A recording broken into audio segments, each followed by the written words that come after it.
Ugandan troops have crossed into South Sudan. A heavily armed convoy is heading to Juba to evacuate 3,000 Ugandans stranded in the country. The army says it's also willing to evacuate other nationalities, including South Sudanese, who wish to leave. Meanwhile, United Nations doctors are still treating hundreds of wounded people following the fighting. The UN is also concerned that the death toll is much higher than initially thought. Most of the injured are being treated for bullet wounds. Others were hit by shrapnel from mortar blasts. This was a mortar fired by a tank. It hit a tree. 3 children were playing underneath it. This child is more seriously wounded than his brothers.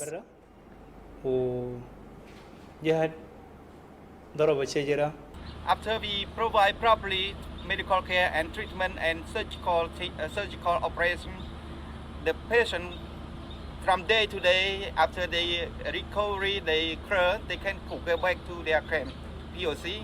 And I'm really happy and to see them to save their life in South Sudan. Let's get you more on that story now. I'm joined live from Kampala by CCTV's Michael Baleke. Michael, what's the latest on the Ugandan troops evacuating people in South Sudan? How long will these evacuations take?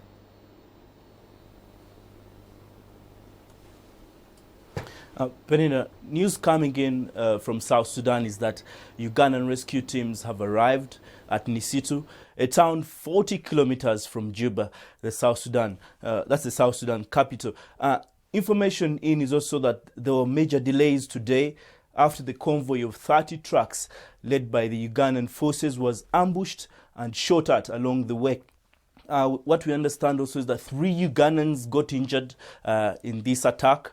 The soldiers say it was a the UPDF says this was a minor attack from unknown gunmen, and the injured soldiers are currently receiving treatment at an SPLA hospital in South Sudan. And as we speak, the Ugandan troops are still securing the route out of Juba to the Ugandan border.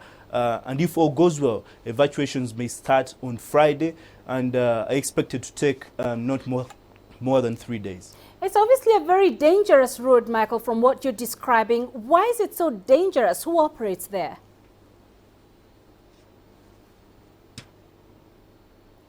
The Ugandan military confirms actually that just in the last 4 days alone, 6 people fleeing the renewed conflict in Juba have been ambushed and shot at along the Juba-Nimule highway. But even before the war broke out, ambushes and illegal roadblocks along this route are common. Militia groups operating in the country use them to solicit money and rob mostly business people. And the ongoing conflict is believed to have worsened the situation.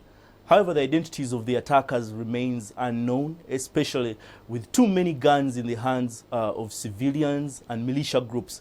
And South Sudan is a very large country, and many areas are without police or any sort of authority. Penina? All right, Michael Baleke joining us live from Kampala. Many thanks, Michael.